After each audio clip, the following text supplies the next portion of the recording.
Hello and welcome everyone to our first webinar of 2024. My name is Kelly Gibson and I am the digital marketing strategist for Tumble Track. I am joining you today remotely from Michigan. So let's go ahead and get the chat warmed up today by letting us know where you are joining in from. Today I am being joined by my co-pilot, the wonderful Carrie Spender, who is our education coordinator.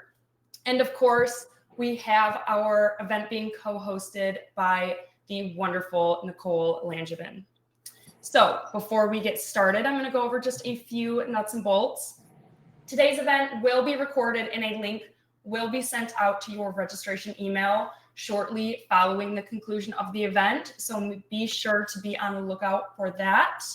While we do have a dedicated time at the end of the event for a Q&A session, be sure to use that chat feature to ask as many questions during the event as you would like, and Nicole is going to try to answer as many of those as possible. We are going to try to keep the event as close to an hour as we can, but be sure to stick around until the end for our $250 gift certificate drawing. And you must be present to claim your prize, so you do not want to miss that. If this is your first event with us or you are learning about Tumble Track for the first time, welcome. Tumble Track does more than just equipment. We pride ourselves on educating athletes, coaches, and parents on our products and within their sports as well. Education has always been a cornerstone for Tumble Track, ingrained in us by our founder, Doug Davis. All right, I am going to go ahead and hand it over to Nicole to start us off today. Hi, Nicole. Hello, thank you guys. And welcome everybody. There's so many different states. This is so cool. So welcome to Quick Fixes for Big Score Improvement. Whether you found out about this on social media or from the podcast or on the Tumble Track website, you probably see that these are quick fixes, not skill breakdowns. So I just want to be really clear with everybody that while as coaches, we know that it goes back to foundations. And if there's something wrong in step C, we usually have to go back to A to fix it. While we understand that, that's stuff for the postseason or preseason, whatever you want to call summer. And these are going to be things that are just your kind of temporary quick fixes to get those last few tenths up as you head into season. I really do feel as though all of these drills could be implemented right now at this point in the season, and that it wouldn't disrupt your training process. And in fact, it actually would improve your scoring potential. So we will get started with the first slide. And what I've done is just kind of reflected on the last few years of judging and going, what are some things that across the board tend to be common issues that are happening that could be fixed if they were just brought to light. These are things that are not as obvious as like bent legs or flexed foot or I guess chest down on the landing is coming up, but some of the obvious execution things those are going to be our long-term fixes. But these are things that are not as obvious from, maybe sitting in the stands and watching a routine. So what we all know, execution, straight legs, pointed toes, straight arms, that's something that is going to come up on every single skill that the athlete does. Amplitude of the element, that will come up on every skill that leaves the ground, which is most of them. Body position, which includes tuck, pike, layout. It also includes split degree, wolf positions, and things like that. And then landing. So every time, every skill, those things are going to be taken. The athletes are susceptible to those deductions every time they do a skill that's in the code of points. On top of that, though, we have some specific skill deductions, like understanding that saltos are up to 3/10 deduction for height, but flight elements with hand support and aerials and leaps and jumps are up to 2/10 in height. That means that a beat jump on beam and a POPA on beam are still susceptible to the same exact amplitude deduction, and that's going to come up in a minute. Something else to remember is the chest position upon landing. Now, thank goodness, we are starting to use actual anatomy and physics to understand what proper landing positions are, but an excessive chest bend is still going to cause a deduction of up to 2. Excessive squat on the landing is going to be up to 3, and then our artistry is up to 3. Now, are there more sneaky deductions? Absolutely. So here we go with some of these. And the first few I already talked about are flight skills with hand support and aerials up to 2/10. So I want to speak to my Excel coaches and my level 6 and 7 coaches. Remember that less is more. And remember that composition is not something that's considered in these levels. So difficulty does not outrank a simpler routine if the execution is the same. So what I'm saying is, if you have an athlete that's really clean and they hit all their requirements on floor, there's no reason for them to also do a side aerial or a cartwheel back handspring step out. I know those are fun for them to do, but all it does is open them up to these deductions again. So I like everybody to be really aware. If it's in there, do the math. Is it perfect? Probably not, and that's okay, but save it for when it is. And then we've got footwork on choreography. So every level doesn't matter, compulsory, Excel, optional. They are going to get up to 3/10 on footwork in choreography. So watch those feet on beam and floor and make sure that every time they leave the ground or the beam, their foot is passing through releve and point and passing through on the way down. There's no extra steps without any purpose backing into the corner. And that if their feet are turned out, I'm sorry, if their feet are flat, they're turned out. If they're in releve, they're in the highest releve. So overall up to 3/10. Then we have posture and body line, which is overall up to 3/10. Now I want to pause for a second and let you guys know. I know I'm pointing out a lot of problems right now, but I'm about to give you some solutions. Posture and body line. This is another thing that's with throughout the choreography on beam and floor. A really common one for this deduction is, I'm going to embarrass myself a little bit, but if the arms are over their head, this is my full extension, guys. And there's a shoulder angle here, one or both arms over their head. That's constantly breaking their body line, and it's also collapsing their posture. Other things that affect the posture body line deduction are going to be things like if they kick and their bottom leg bends or their back rounds, things like that, up to 3/10. Lack of rhythm and tempo changes on beam is going to be up to 2. That's overall. Lack of sureness on beam, that's where you're getting those routines that are maybe not wobbling, but a little shaky, very hesitant in the movement. Failure to open prior to landing on a tuck or a pike element, backwards or forwards, that's up to 3. Uneven split position is up to 1. This one's a little funky because we've got these levels where these kids don't have to hit 180. So if their requirement is 120, right? And let's say that they are 140, but they're like this. They're going to get the uneven deduction. So their split is big enough, but it's not equal on both sides. So sometimes it's better to play around with getting the equal and then focusing on the big, because if they're at least hitting their minimum, they won't get a deduction. Then we've got failure to perform turns in high releve. So that simply means when they're doing a turn, as soon as they lift to turn, they should be in the highest releve possible. At the completion of whatever degree of turn they were going for, they still need to be in high releve. They can then lower.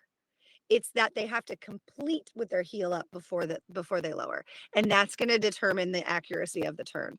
So while you can get the deduction for the heel lowering as you turn, also if it drops early, then you get the up to 2 for degree of turn. So that was a whole mouthful. But basically, we got to realize that these kids can go in and do straight legs and pointed toes on everything and still be lacking by like a point in deductions just from all these little things. So let's look at the next slide. And here are some things you can tackle right now. So we're going to start with, next slide, on vault. So one of the most common things on vault, and I'm going to speak to the flipping vaults, and we can go ahead and show this first slide, is the landing position on saltos. And level 8 coaches, I know it's a tough year for vault, those first year level 8s. So once they are flipping, all of this stuff can kind of snowball together. We've got up to 3 for lack of open prior to landing, and also up to 2 for chest on landing. And these two things almost always go together. If they don't open prior to landing, then their chest is probably down. So that's an automatic 5. And then we got to go, well, why did that happen? Up to 5 for amplitude. They probably weren't high enough. And now if they're under rotating and not opening, that's another deduction for under rotating your salto. So all of these things are really truly combined together. And if you can target 1 or 2 of them, everything else is going to kind of work out. So I'm going to show you guys a drill that I came up with to work on this just practicing what it feels like to use the abs to continue to rotate and then also to open prior to landing. Now I'm going to step outside of my judge hat for a quick second and just say that it's one of the common things with especially back saltos is that athletes tend to they initiate their flip, then they use their abs to start to rotate, and then once they see the ground, which is about upside down, they then decelerate and stop to land. And that's where the abs stop working and they just kind of drop down. And so there's two things we want to tackle in this drill.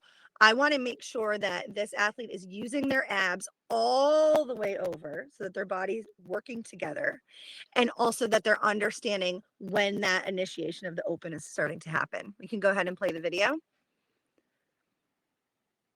So she has no support under her hips right now, which is going to force her to use her abs. That's the landing position we're avoiding. So she kind of flopped down, her chest was down, but I want her to find the right one before she goes to repeat the drill. Now she's going to go again. I'm going to have her shoot out so she practices that opening action very dynamically. And again, I want her hips sinking, so she has to use her abs. Okay, so now we're getting the right shape. And now she's going to put it all together. And so this is essentially doing almost like the level 3 back extension roll, but with bent arms, but really, really quickly. And now we're going here. We're going to open at the same exact time, but now she's going to work on getting her chest up right at that last second. And these mats are low on purpose. And now she's found it. And not only are we going to do this in a pike position or a tuck position, we're also going to do it in a pike position. And we can play the pike one. Same exact process here. I'm going to show you kind of what naturally happens. They can flop over halfway through the flip because they're just trying to land. Then she's going to use her abs to open and practice extension. Then she's going to get her chest up. As she's doing this, I just want to remind you with our layouts, we have the landing issue of piking down at the end. So it's very similar. It's holding your shape. So this actually would help them if you wanted to pass through candle, which is right about where they would pike down in the layout, and practice the abs and the chest up rotation. So there, we've gotten like 5/10 back there. All right, we can move on. Does anybody have any questions on this vault stuff or vault rotation stuff? Okay, so obviously there's a million more deductions in a vault, but this is one of the biggest ones that compounds, and this is one of those quick fix drills that you can definitely try to bring into the gym now and see if you can make some changes. So then we've got this one. I'm sure some of you are laughing right now. We've got our half on entry that has the leg separation, the shoulder angle, the head out, and the body position issues. All of these things are also going to cause them to kind of sag on the table. So we're not going to get the repulsion, but that's a long-term fix. What I want to try to fix is this body position coming onto the table. Just as a reminder, when their legs come apart on vault, we've got the vault in 3 phases. So we've got the pre-flight from the board to the table. We've got the support phase, which is that instant, hopefully, that their hands are on the table. And then we've got the post-flight, which is what happens in the air. Then we have the landing. But those 3 phases right there, those are going to get snowballed as they go. So if she separates her legs off the board, she's got her up to 2/10 there. If her legs are separated again on the table, she's got another up to 2/10 there. And then on the post flight, if there's something happening there with the legs, another up to 2. So we're going 6/10 if we can't squeeze the legs together right off the board. So that's where I chose to focus on, was the from the board rotation, because that seems to be where we get a little bit of lagging.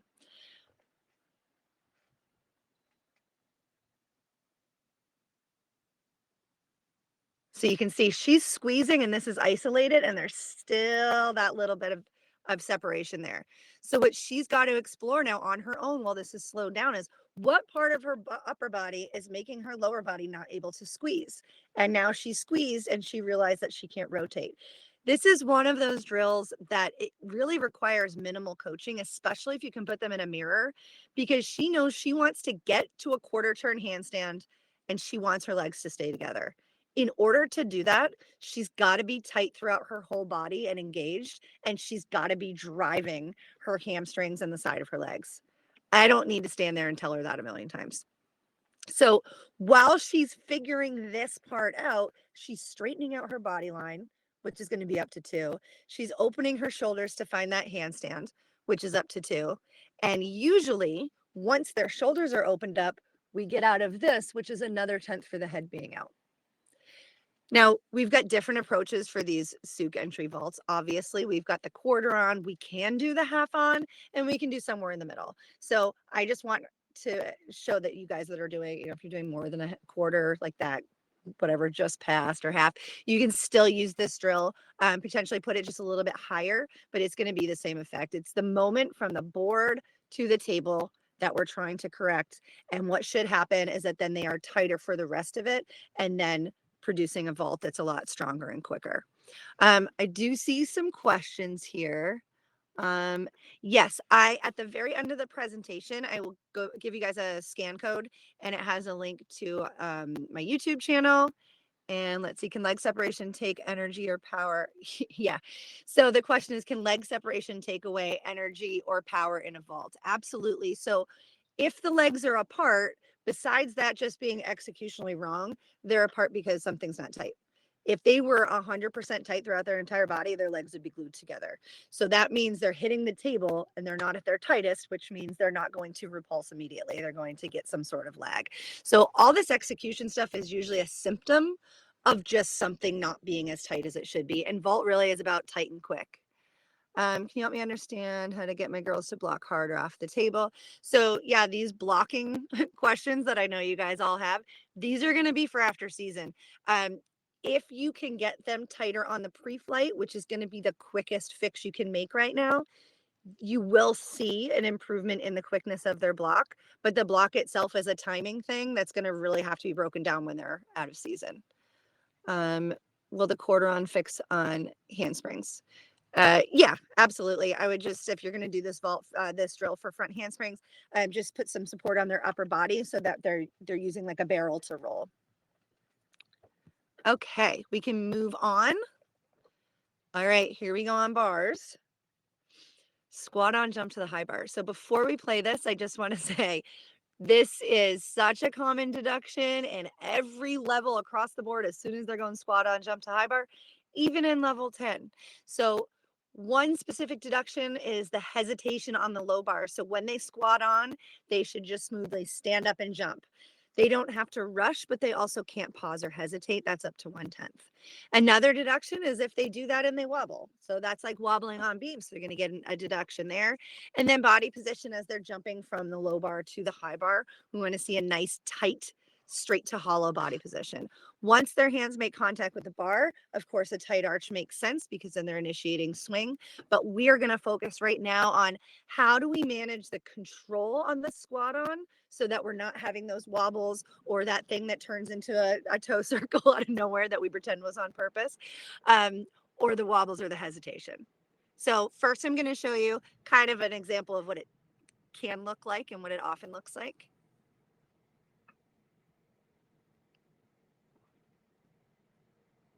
So she had the hesitation and the wobble, and then she had the loose body going up.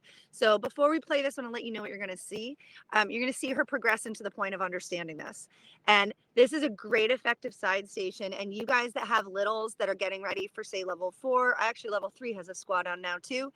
Anybody, those kids that are starting to do squat on jump to the high bar, take this drill immediately. It will make your life so much easier. So we can go ahead and play it. We're working on ab engagement. And then we're working on actually balance and then keeping the shape. So she's standing up and she's trying to tap the front of her thighs. And I think I gave her 2 times that I wanted her to try to tap it. So you can see that puts her in the right position. So we fixed that. Now that she's in the right position, now she's going to play with the placement of her feet and the placement of her shoulders to just give her a couple more inches forward. So this one, we can go ahead and play the next one. So we're going to start in a nice tight hollow. She knows where her shoulders go. She's going to tap and then stay hollow as she makes contact with the bar. Seems simple, but again, these little ones, if you just start with this, you're going to be so happy. And those older ones, it's going to click right away. All right, so here's hopefully what will happen next. She holds it. So she's not tapping her legs anymore, but you can see where her body is because she was doing that, and it's engaged. And I'm just sitting here on a stool and putting my hands in front where I would tap them, and my abs already engaged. So you guys can definitely feel that if you want to try it. I wish I could see you guys all right now sitting in your chairs going like this, but I'm going to pretend that you were. Okay. Angle of completion on half pirouette.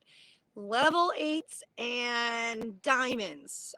This is where we see this so much. You guys are beginning those half pirouettes, and I'm going to show you kind of a before and after, and obviously a solution. Just to give you an idea of the deductions, we've got up to 3 on angle of completion. That doesn't mean when their hand touches the bar. It's when their hand is connected to the bar. When they are weight bearing on their hands, where is the lowest body part? So we want to watch on, especially these half pirouettes that kind of like fall and catch themselves. They're going passing a handstand and then to catch it. They tend to pike because by the time they're around, they're ready to do their glide and they're piking. So if you were to pause the moment that that second hand truly makes contact with the bar, if they're here, that's where we're measuring the angle of completion. Just like we're measuring a cast by the lowest body point. So you can watch here, her angle of completion was very low. Would you mind going back one slide? I just want to show where I paused the angle of completion on the slide just before that one. So you can see if she were gliding, that top leg would have been down at the second one to even make the glide. So that would have easily been her 3/10 deduction. Up here, we're probably closer to the 2, but still that's that falling pirouette. Okay, we can move on. Okay, so the solution here is to make sure that they're understanding the mechanics of how this pirouette actually works. The first one that she did is a result of a kid doing a cast handstand, past handstand, falling, and then turning around to catch themselves. And what we really want them doing is taking that first hand and almost replacing this hand so that when the body turns around, it's back in a locked handstand. Otherwise, they're kind of cartwheeling over the bar. And so what that does is it creates shoulder angles. It makes it very slow to turn around because now the body has to turn around like this. So by the sheer timing of it, they're going to be late on it. And then there's never any opportunity to spin the body in handstand. So first we're just going to practice posting and pulling that hand in. We can play the video. Pulling it in.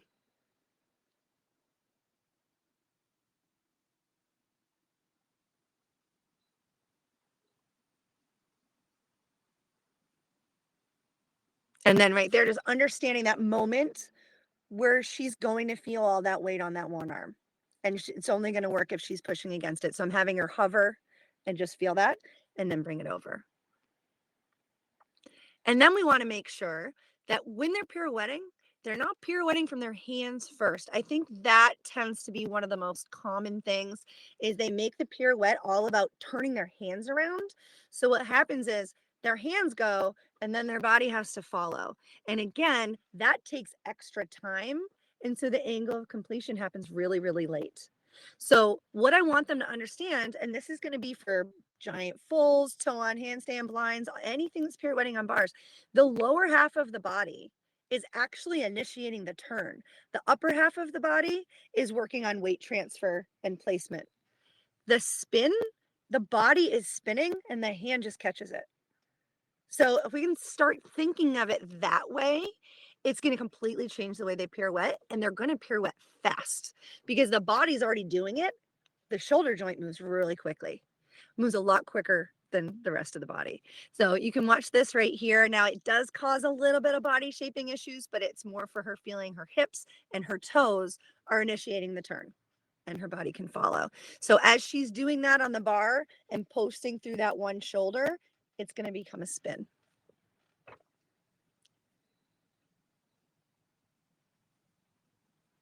You can play. So now the hand comes under, the hips turn, and the body goes. Okay. And you can see the, go back one, the angle of completion on that one. And she didn't even spin fast. So she came in, she hasn't, I don't work with the same kids on a regular basis. I go all over. So, I haven't done this drill with her before this day. So the fact that just those portions of it got her here. Now imagine if she was actually starting to spin fast, but that is her angle of completion right there. So what a difference. Okay, we can move on. All right, balance beam. I could do beam stuff with you guys for like 3 hours, so I had to kind of cut it short a little bit. But please remember, like I said at the end, I'm going to share a scan code. I have tons of ways to connect and so much information to share with you guys. So rhythm, artistry, and sureness. So rhythm, overall rhythm in the routine is up to 2/10. That's not including pausing. And this is for all levels. So if they pause for 2 seconds, they get a 10th deduction. If they pause for more than 2 seconds, they get a 2/10 deduction. If they keep pausing for 2 seconds and 3 seconds here and there, obviously that's going to affect their overall rhythm. So that's one component right here. And at the end of a routine, that's where our brains go. How was the overall rhythm? Now, maybe they didn't have pause deductions, but the routine just kind of lagged. That's going to incur that overall rhythm as well. Then there's artistry, which is overall throughout the routine. Are they putting on a show? Is it creative? Is every part of the body in a specific place? Is it unique to the athlete? And then we have sureness. Again, throughout the routine, do they look confident? Are they hesitant on their movements? Are they trembling a little bit, or are they in it? These are 3 major deductions that most athletes are getting some sort of part of it taken. Even if they're getting a 0.5 in each of those categories, that's 10.5, and most of them are getting more. So what I've targeted is the mount sequence. And I can tell you firsthand at a judging table, we feel it in the mount sequence if that rhythm is going to be in play. You can feel the tempo of the routine. You can feel the momentum or lack thereof in that mount sequence. It really, really sets the stage for what they're about to do. And so when that mount sequence happens, if we're starting to feel like, okay, can you start to do gymnastics, please? Then it just kind of gets in our brains, and you don't really want that in our brains. So by starting off right away with strong with strong rhythm, you're going to set the stage for a routine that looks confident because they have strong rhythm. And it also improves the artistry as well. Now, besides taking the rhythm and the sureness, which I think really go together here, I've looked at the artistry of her mount sequence and made a slight change to that as well. So you're going to see a before and after of a mount sequence that has tackled rhythm, therefore tackling sureness, and added a little artistry. Here's the before. So a little lackluster. It's fine. It's clean. She's got a couple little adjustments that she made. And now we're going to watch the change here. So she's going to look over her shoulder and do a much more dynamic kick on this mount. But boom, look over the shoulder, no adjustments. She keeps moving and boom. So guys, hit me with like a number 1 in the chat right now if you saw the difference in that. Thank you. Just gotta make sure I'm making sense here. Okay. So that was very, very simple. I told her, look over her shoulders and kick faster, don't adjust. And all of a sudden, that quality of routine, even though it was a mount sequence, that to me is a high 9 potential. Like just the quality of what she's doing. Now, who knows? The rest of it could be terrible, but at least we're giving ourselves the option to start off in a way that shows a lot of potential. All right. So points of focus. You can spice up those simple mounts, whether or not it's in the code of points. That mount can be more interesting than it already is, I bet. Remove additional adjustments, and then also look at that whole sequence. And I'm talking about from the time they leave the ground to when they're standing up and ready to really get into their routine. Make sure you've designated a few moments of sharp and smooth. So at the very end, she kind of hit that thing, right? That pose. She was moving smoothly and then hit it. So that was her showing variations of sharp and smooth. So she's already tackled those aspects of artistry in that moment. So if you look at their mount sequence, you should be able to kind of designate each movement. Is it sharp? Is it smooth? And if you haven't, just make a choice. Okay, next slide. All right. So now another way to focus on artistry. We've got head positions.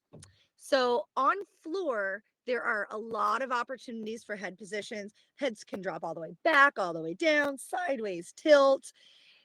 Beam, yeah, that would be cool, but also that would freak me out if I were a coach, and I don't really want to take a risk in doing those things. So how do we still keep the head positions happening without putting our athletes at risk for wobbles? So just keep in mind when their head is completely static the entire time, they are showing that they are a little bit unsure. um, that head being static doesn't show mastery of what they're doing. It shows intense concentration, which is not a bad thing, but it takes away from the idea of performing. So it can contribute to lack of sureness a little bit. The static head position absolutely will contribute to the artistry deduction because we're not using an entire portion of our body. That is one of the things that really shows expression.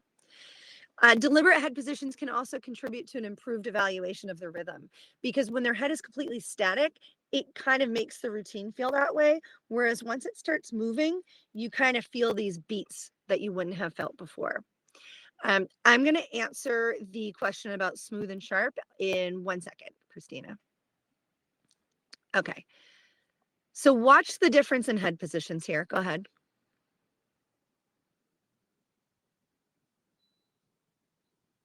That's her turn right there.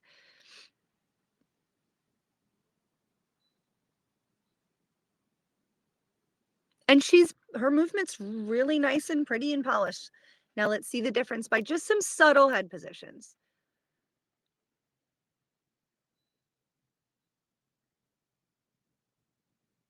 That's the turn. Chin down and then straight, chin down and then straight, a little side, down, straight. So I'm utilizing down because I don't want her doing this on beam. If she were on floor, I'd be like, yeah, throw your head back and go crazy.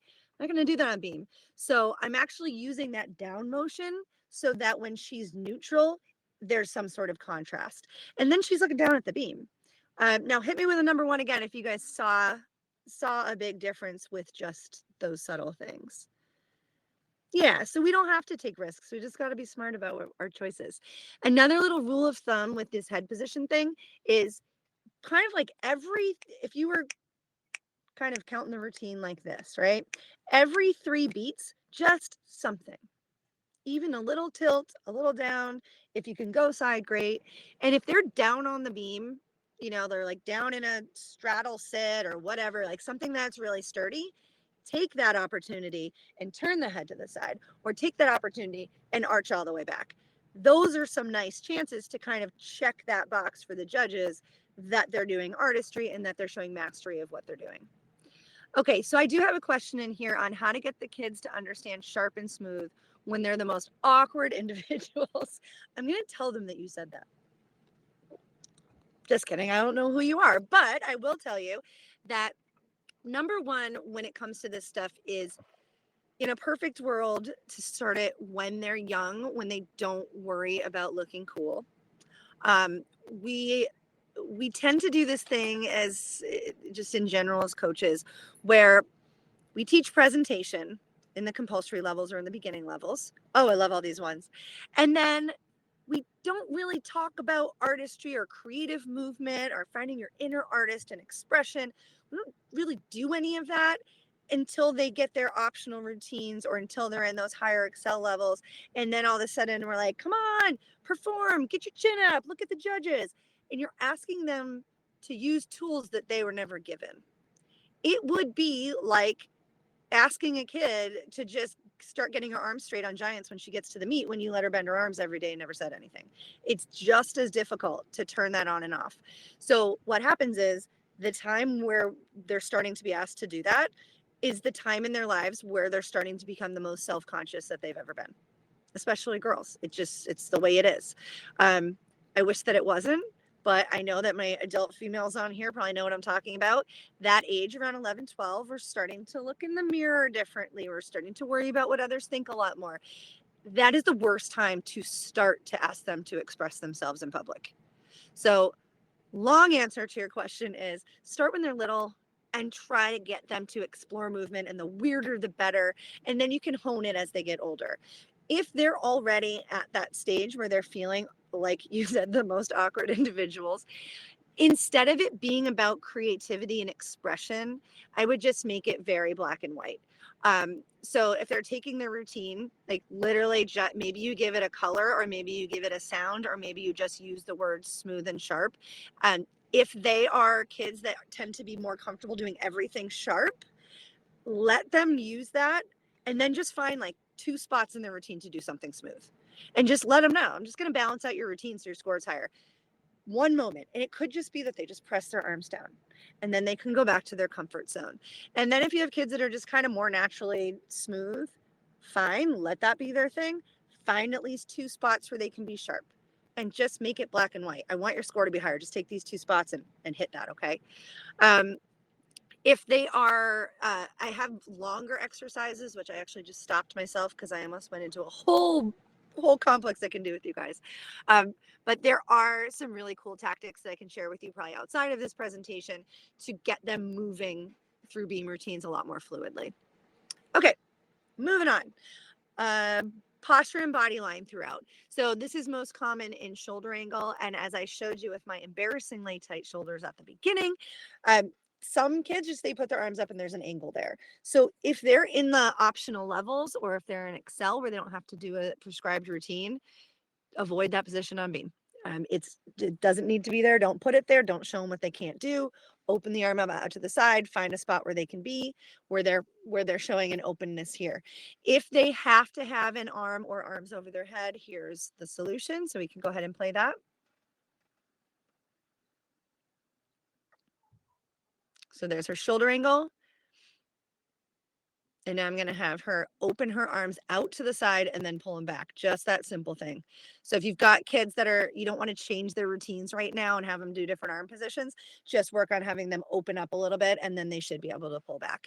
Even in the optional level, compulsory levels, I don't anticipate a text error there, because from the side, you're just seeing arms are up and shoulders are open. So here's just another view of that. Open and pull back. And then I'm having her go back and just be careful. A lot of times when they pull back, their rib cage will open up. So you know, kind of adjust that afterwards. Okay, tight shoulders. Any questions on that stuff before we go into the world of dismounts? Okay. All right. So beam dismounts. I cannot tell you how many times I've had a routine that was like mid 9s and went high 8 just because of the dismount. There's so much in these dismounts, and I'm really going to focus right now on like the cartwheel back tuck, round off back tuck, round off cartwheel, whatever, salto. So we've got the actual skill going into it that can be deducted. And so a lot of times these kids that are starting with the cartwheel back tuck dismount, it really is just that it's a cartwheel and then it's a back tuck. And really what it should be is a timer for a round off tuck. And it really should have the same dynamics and the same physics really as the round off tuck. So the second foot comes in and it punches into the back tuck, not steps down, bends and jumps. So we've got the deceleration of that cartwheel that often will cause a break in body position, possibly bent elbows, things like that. Then we've got the overall dynamics, because now they're not accelerating and punching a skill, they're bending and jumping. And then that's going to lead to up to 3/10 in height of the salto, which then sometimes if they're loose because they're taking off soft, not going up in the air, we're not getting into the correct body position because we're not tight enough to get into it. So keep in mind, a tuck and a pike have to be tucked and piked enough. So there's up to 2/10 for insufficient tuck, which means more than 90/90 at hips and knees. So if they're doing an open tuck, even if it's clean, it's still going to get insufficient tuck. Then they have to open prior to landing, and then they have to have their chest up on the landing. That's a lot of math that I don't feel like doing, but you guys can see on the screen how all these things are connected. So here is our weaker version, and I know this is really blurry, but so you can see it was almost like a back handspring flip over turns into a tuck. So what I want to target right now is the point of contact. The moment that the second foot makes contact with the beam out of that cartwheel, this is where I want her to be. So she's going to be in releve. Those arms are going to meet the back foot by being overhead. Flat hands that she's doing tends to make them a little strong, their arms stronger for some reason. Her eyes are looking straight ahead, not down. As soon as they're down, they hunch in. So Ideally, they're coming out of the cartwheel. They're watching, tracking the beam. By the time that second foot comes in, their eyes are straight ahead and their arms and hands are flat above them. The other thing I want is her ribs in and her hips flat. So I just want to be able to hold that position. Make sure she knows where that is. And now right here, I think is such a funny thing that I didn't realize until, I don't know, probably the last couple of years. The coordination of punching, a lot of kids don't naturally have that. And I don't think it's something that we all think about actually teaching. So when they're coming in on a cartwheel back tuck, you can see how her back leg is bent like that. She should be bending it and stomping into the beam. That's not a deduction. And if you think of the mechanics, if her back leg was coming in on the cartwheel straight, then her leg is coming in, and that doesn't perpetuate an up motion. I hope that makes sense. Hit me with a number 2 if that did not make sense at all, because I will explain it. So they can bend that second leg as it comes in to create that punching action. Okay, Bree. So good. Thank you guys for telling me that it didn't make sense, because I want it to make sense. All right. So if this is the second leg of a cartwheel, what do I have with me? I have 2 things. I have lipstick and a pen. Okay. So this is the straddle upside down in a cartwheel. So the first leg comes in, the second leg comes in. That leg is coming in this way, which is not going to help the body go up. The leg is coming in, which is just going to keep me going that way. I want the leg to come down so I can punch up. I hope that was a little bit better of an explanation. And actually watch the action that she's doing right here. She's going to practice the coordination of punching down so that the body comes up. And as the back foot lands, she's going back to the position that we just practiced, the point of contact. Okay, we can play that. So punching down to rise up. And that position that she's ending in is the first one that I showed when we were just showing her holding it. So now she's going to do that same thing out of a cartwheel now. She's putting it all together. And what I want her to do is hold the point of contact in the air. So that means she's going to try to hold this, stare straight ahead at the wall, and don't let anything change until she absolutely can't anymore. I tell them to try to defy gravity and just hold, fight, fight, fight for that position. That's the money right there. That's the beam dismount. The flip is easy. By the time they are learning this, that back tuck is not hard for them. It's what you're doing to get into it. If she can do this and get herself launched in the air, the flip is an afterthought. Okay, we can play that.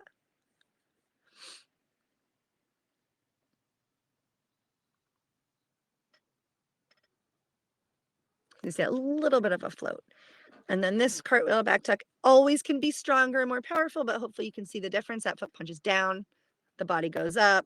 It now becomes a set and a flip instead of a bend backwards. Can we play that video one more time again? And I do have a complete video lecture of building these beam dismounts from step 1.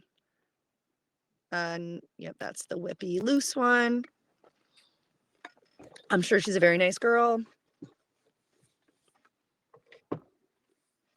We can go to final product on this one. So the next video.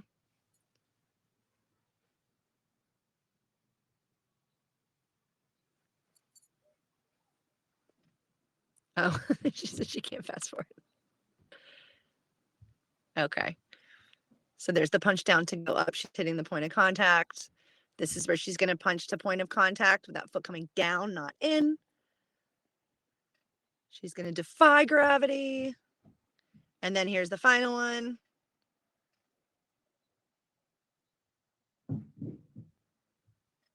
Punch and up. Cool. All right. And yes, I can do 2 hours on beam dismount. So if anybody needs that, contact me later. All right, so we're going to move on to floor, even though there's 8 million more things on beam I want to talk to you about. Moving on to floor. So I want to talk about landings. We all know they take a step, it's 1/10. If it's a big step, it's 2. If they continue to take steps, the max they'll get is 4, fall is 5. We've also got the same things that we talked about with vault, the failure to open prior to landing, the chest position. And then we've got some kind of missed opportunities with the ends of our tumbling passes. So if you think about a finish to a tumbling pass, whether that's a stepping back to a lunge, whether that is a tendu finish, whether it's a stick finish, those finished positions are opportunities to show artistry because of the final product that they're showing and even how they're getting into it. It's also an opportunity to show proper footwork, especially if they're doing a lunge or a tendu finish. That front foot is flat and turned out, that back foot is pointed and extended and not sickled. And then it's also an opportunity to show proper posture and body line with open shoulders, rib cage engaged. Every time they land a tumbling pass, that's an opportunity to show those judges that up to 9/10 in deductions that they can be getting in choreography. So don't miss those opportunities. They're built into the routine anyway. The other thing is, while sticking is what we want, we also know that sometimes it is what it is.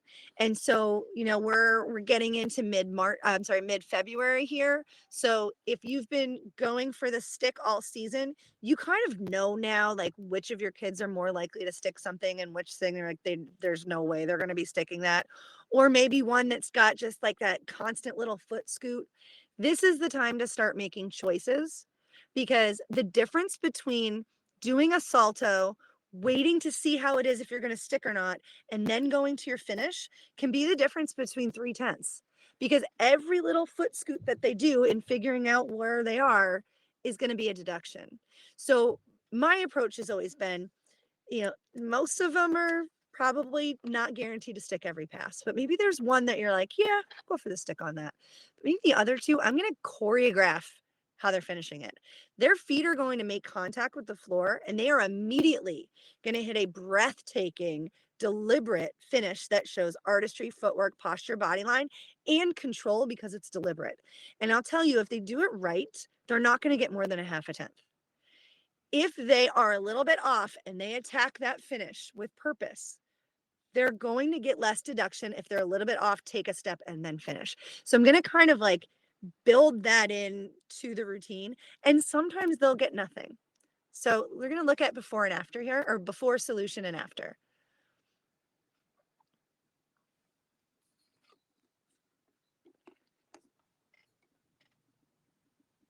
It was 3/10 in steps. If I want to, I can say 4, but I don't want to be a jerk.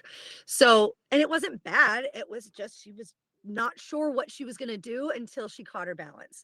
So now I'm going to give her a solution drill. We can play this. Remember, just define her finish position. So remember, turn out her front foot, make sure that back toe is extended, really nice open body line, ribs engaged, chin up, fingers extended. She's going to memorize that. Now she's going to close her eyes and just barely hop off and hit it immediately. So we're just trying to teach that reaction time. And I'm having her close her eyes because that's going to simulate that blind landing a little bit more than if I had her keep her eyes open and jump. I want her to react to the feeling of the floor to get to that position. So now we can see what happens when we choreograph and deliberately do the finish.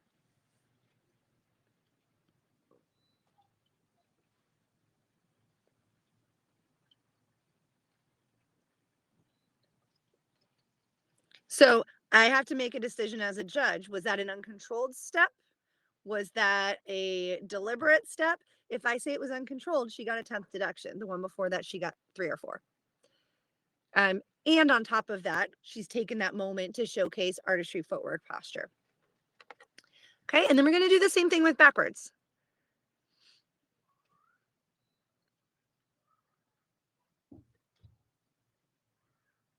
You can play.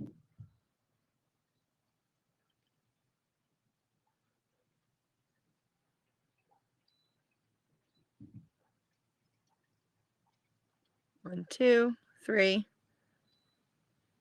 And then nothing flashy at the end. You remember, they're on the floor for a minute to a minute and a half. We need to make sure every moment is a showcase moment. So that's a blah finish. And we're going to spice it up, make sure she's got every inch of her body exactly where she wants it. And then same thing, we're just going to close our eyes. Tiny little hop off. Please don't have them jumping off with their eyes closed. And that one, she did a step out. I want her to land with her feet together like she would, and then attack that landing.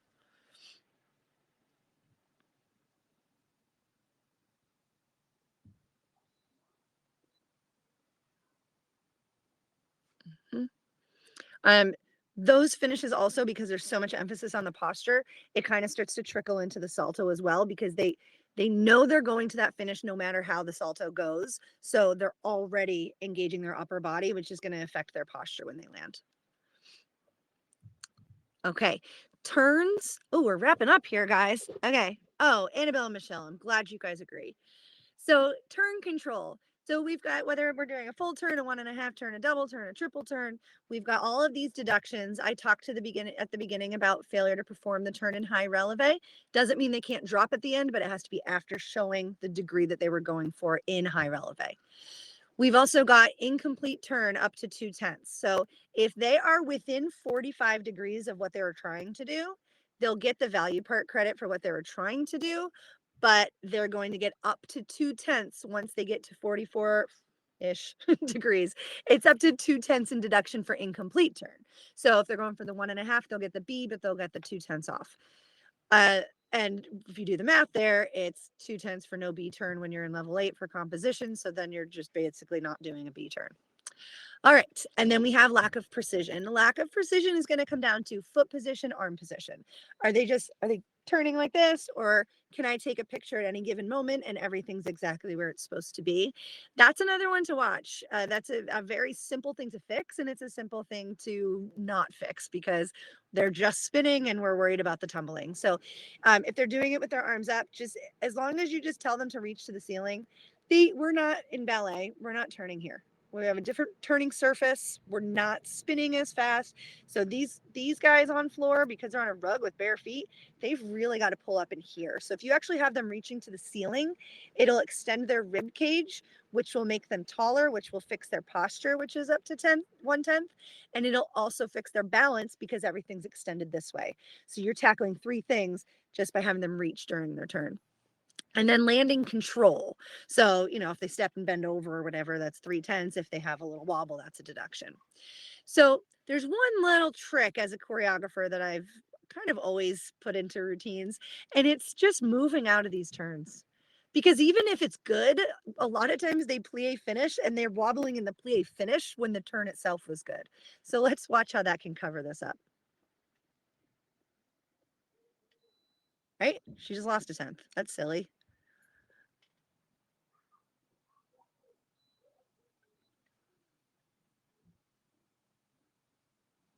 Right? Nothing to see here, folks. So even a good turn, if I'm working out of it, I'm going to avoid the opportunity for somebody who's that good to get a silly deduction on something that doesn't need to be there. She's not in compulsory. She doesn't have to do it that way. Okay. And here's a little bit on overall footwork. I know that a lot of the difficulty in coaching is that there's so many areas of expertise that we need on our coaching staff.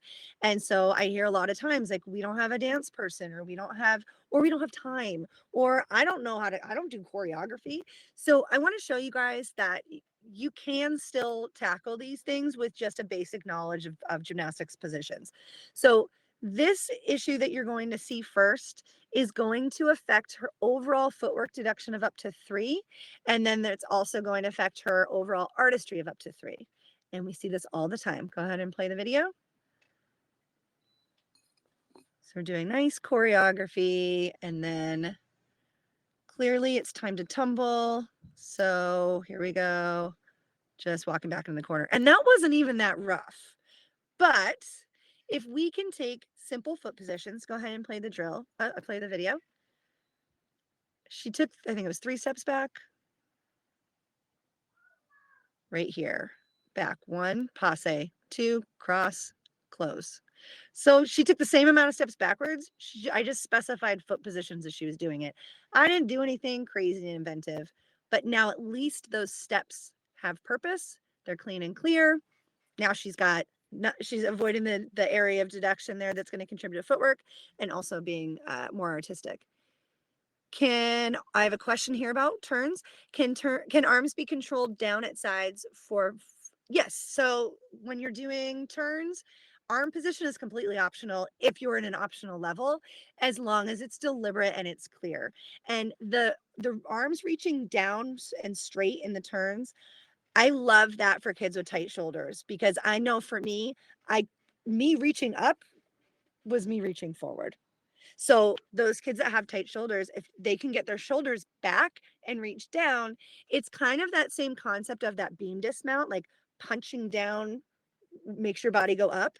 It's that same kind of feel, like reaching down actually helps the torso get nice and tall and tight up.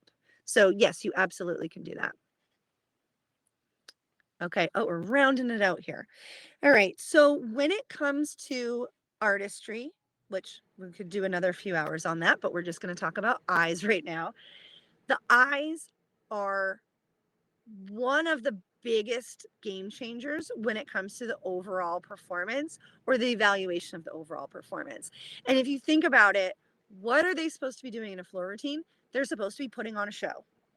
So if you are out on that floor and you're looking down the whole time, looking down gives the translation of somebody looking down is I'm thinking, I'm thinking, I'm thinking. And when I'm thinking, I'm in my own head, in my own space, doing my own thing. That is the complete opposite of a performance. And so as soon as the eyes can come up, and they don't have to get right in the judge's face and look in their eyes. I mean, it's cool when they can, but I know that that's super awkward for a lot of kids. But getting the eyes off the floor, making it so that we don't see their eyelids the whole time. They can be looking over there, up here, wherever. It changes everything. So at the very, very least, if you're struggling to get your kids to come out of their shell, you feel like their artistry is lacking and you're like, there's so much to work on, it's so overwhelming, start by just getting their eyes off the floor. Changes it. Choreograph where they're looking. So this is her looking down. And it's kind of hard to capture on video, but so that's her looking down the whole time. Even when she's lifting her head up, she's still looking down. And then this is her getting her eyes up. So right there, as soon as she lifted her head up, her eyes were up.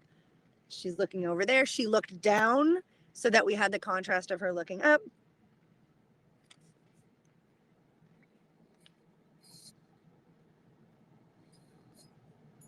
So not as much of an obvious difference when you're looking on a video, but in person, it really truly changes the game. And it makes them start to understand the idea that they are performing, they should be performing outward. They should be feeling it inward, but they should be projecting their performance outward.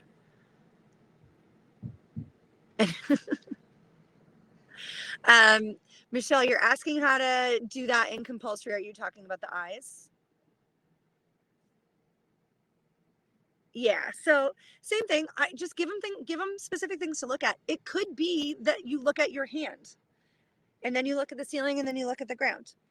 It'll just start training them that that's kind of the general part of it.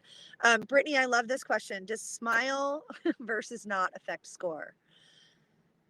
I'm going to try to get through this very quickly because I feel very passionate, but here's the deal, guys. There are 133 people in this chat right now, plus our 2 tumble track professionals. What is the possibility of me trying to find a song that all 135 people, because I'm including myself, are going to be psyched on? Be like, yes, that's my jam. Like, it's not going to happen. If you're trying to please the judges or figure out what the judges like, you've missed it. You've missed the opportunity for the athletes to thrive. Judges like great routines. If there is a style, and I will tell you personally from experience, there is a style that I really don't like. Like if I have to choreograph it, I'm like, okay, and I'll do it, and I hope I do a good job, but I don't like it. But if somebody does it well, that has nothing to do with it. It bears nothing on the score. If it's done well, then I need to reward it. And I apologize if any of you guys have heard me speak before, because I say this at almost everything. I find a way to sneak it in. If you think of a food critic's job is to go try all different kinds of food and then evaluate it and then write their judgment out for the world to see. Pretty close to judging floor routines, right? Now, a great food critic, even a decent food critic, could not be a seafood fan, but they got to recognize a great salmon dish. And it's the same thing for judges. It's not my job to impart what I like and don't like. Somebody wrote, sometimes a creepy smile is worse than a straight face. That is true. So what I like to tell athletes is figure out who you are. If you're not a smiley, happy-go-lucky person, don't go out there and paint a smile on your face because it is kind of creepy. If you are more of a serious person, then do a routine, but make it very serious. If you're weird, be weird. If you want to do something mysterious, fine. But like, they got to do what suits them so that they can crank it up, because we can't ask them to crank up something that doesn't even suit them. It's going to be forced, it's going to be uncomfortable, and we're going to feel it too. So as long as it is a style, that's what matters. It's got to be a style done to the best that they possibly can. So here are some final thoughts here. When you're looking at your kids' routines, just remember that math will always guide you in the right decision on skill selection. So as we're going into state championships, just look at the routines and go, is that a showcase moment? Or is that showing, I know you guys love this one, look what I can't do. Why is her arm overhead? Why is she doing a ring kick that barely gets the back of her head? Why is she doing a straddle through when her hips are this high off the floor? Why are we doing a bridge with bent arms or a Valdez with a bent leg? Get that stuff out if it's not a showcase moment, because every moment in that routine should be a showcase of why that athlete is amazing. And they're all amazing in their own way, and they all have weaknesses. So fix the weaknesses in the gym, but play the game when you're looking at those routines and make sure that the math is leading you in the right direction. Is there a deduction or not? When you're looking at additional skills that are in the code of points, if there's no composition in your level, it's not going to help you at all to have an extra round off straddle jump when she's already got all the requirements. Something can be taken, which means something probably will at a certain angle by a certain judge. So just remove those opportunities. You can fake it till you make it.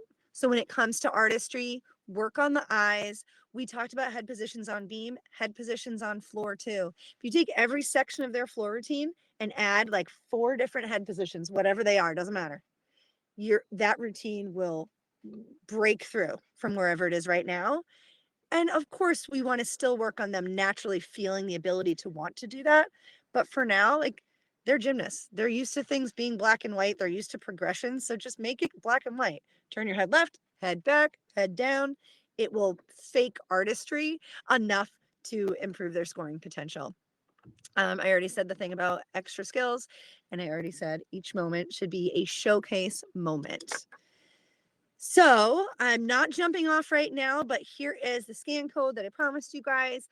There's something that we just started, Shira and I, with Precision. We are starting a course. One of them is actually teaching artistry and dance for non-artsy and non-dance coaches. So all these little ways to start to teach artistry to your kids, implement artistry into every part of your practice, teach leaps, jumps, and turns, even if you're a tumbling expert. And really make it something that you start to become and feel like an expert in. So that's one of the courses. The other one is implementing physical therapist strategies so that your athletes are able to achieve body positions, strength in a way that's a lot more effective. And we also tackle a lot of flexibility that actually works in that course as well. So those 2 courses are in there. They're very limited as far as how much space. So make sure to reserve your spot. You don't have to pay anything right now. You're just reserving your spot. And if you do that, then you get to do a free course from Shira and I on motivation tactics for all different ages. So you can keep these kids in the gym. YouTube channels on there. There's so many things on there, but if you take nothing from all of those links, please take my contact information. As you can tell, I really like to talk about gymnastics and would do it all day if I could. So if you have any questions from today or anything sparked, please reach out. All the contact info is in there in that link tree connected to the scan code. And Laura from Argentina, so cool. Thank you so much for coming. Somebody said, should I smile? Srishti, I know you, girl. You don't need to smile. You're varsity involved unless you want to. All right. Thank you, guys. I will stick on if any other questions pop up, but thanks for hanging. Yeah, this was so fantastic. I imagine there are coaches and athletes in our group joining us today who can't wait to get to the gym and start implementing some of the suggestions you made. And so for everyone, all of this information will be in an email that we'll send out after the event. So Don't worry, you'll get a full recording so you can review all of the information.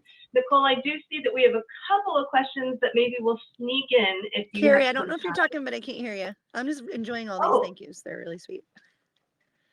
I feel like I'm unmuted. Others can hear me. So let's see. Nicole, I'll type it in here so she can.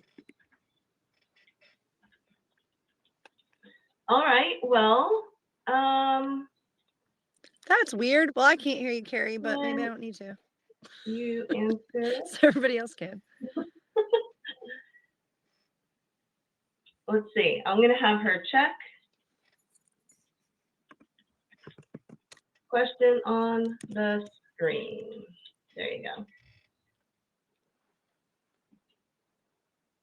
Oh, I do see a question on here. What's the best arm position on landings to show the best chest position? So there's not, I wouldn't say that there's like this is the exact angle.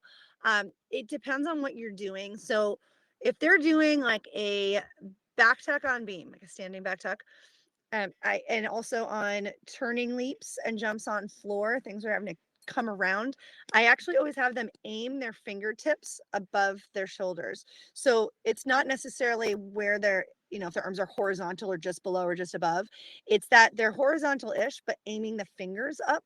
And you guys could probably feel that if you put your arms like this and then tilt your fingers up, it activates your arms right here and actually gets you engaged from here to here.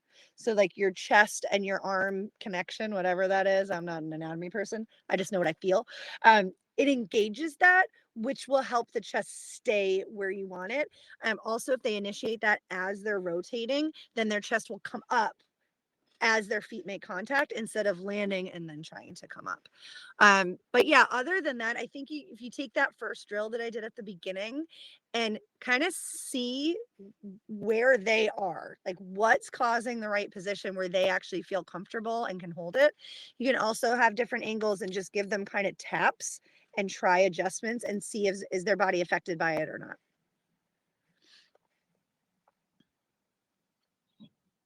Awesome. And so because maybe Nicole can't see the hear me, we're just going to ask you if you have any extra questions. Let's see. You can drop Jamie them right in the has a chat. question. I have an autistic athlete and head positioning, etc. is so difficult. Any ideas to lean into her aversion to eye contact? That is something. Now, I will say, if you guys scanned that code, you'll see that Dr. Shear Lewis was on there. She would probably be the best person to talk about that with you because of her areas of specialty, and she's also a choreographer. I would say, in situations like that, I'm not going to try to put a square in a circle. Regardless of what the athlete has going on cognitively or physically or emotionally, if it's such a struggle that it's taking away from their enjoyment from the sport, I would just find something different. Maybe eye contact isn't the thing that we need to focus on, but maybe we can focus on some cool head positions. And maybe it's better to do head positions when she can drop her head back and look at the ground, because that is still adding so much artistry instead of forcing somebody to do something that's, it just might be way too far outside of their comfort zone. Yeah, so Okay. I'm using the chat here to communicate with Nicole that all of you, please feel free to drop any last minute questions and we will follow up via email and answer as many as we can get to. We're going to have to take Nicole up on her offer to spend more hours with us, because I saw lots of folks in the chat comment that we could, as much as she could go on for hours and hours, we'd love to hear it as well. I did want to introduce, Tumble Track is so proud of all of our connections, including ambassadors like Nicole, who we just love working with. And so, although she can't hear me, giant thanks to Nicole. This is our sales team. Shelly and Jen lead our sales team, and they are available for any Tumble Track related questions that you might have now or in the future. Other ways that to stay connected with Tumble Track are Instagram, Facebook, and LinkedIn are great ways for you to see what we're up to. We really enjoy putting out video content and education that hopefully helps all of you to excel in your coaching job or athlete jobs or roles as parents. So again, thank you. Let's do this $250 giveaway. And so let's see, typically I'll ask Nicole, let me see. Nicole, I'm going to type it in the chat. She usually picks the number. Nicole, choose a number from 1 to 50. That's going to determine, I count from a random spot in our chat. 38. 38, there you go. Okay, so there's so many chat responses. I'm going to stop randomly here and count 1, 2, 3, 4, 5, 6, 7, 8, 9, 10, 11, 12, 13, 14, 15, 40, 25, 26, 27, 28, 29, 30, 31, 32, 33, 34. I'm getting there. All right, so I see Brittany.